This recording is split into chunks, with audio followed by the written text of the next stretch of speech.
मुफ्ती साहब कबीरा गुनाह कौन से हैं? सबसे बड़ा गुनाह कबीरा शिर्क है, फिर फर्ज नमाज जानबूझकर कज़ा कर देना, वालिदैन को सताना, कत्ल करना, सूद खाना, दाढ़ी काटना, ये भी उसमें दाखिल है माजरत के साथ। यतीम का माल खाना, विरासत ना देना बहनों को, ये सब क्या है?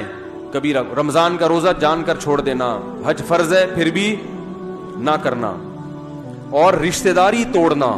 एक एक साल से भाई बहनों में बातचीत बंद है, कोई उनको होश ही नहीं है यार। एक एक साल गुजर जाता है, बातचीत नहीं हो रही है, नाराज हैं, एक दूसरे की जड़ें काट रहे हैं। तो रिश्तेदारी तोड़ना भी कबीरा गुनाहों में से एक बड़ा गुनाह है। तो जब और तोड़ना जैसे गुनाह है, जोड़ना सवाब भी है। और जुड़ती कैसे है? रोकड़ा। भाई को हदिया दिया करें पैसे, बहन को पैसे, लिफाफे में पैसे, पैसे कमबख्त सांप बन के बैठ गए हैं, खर्च करने के लिए तैयार नहीं है। रोकड़ा खर्च करो।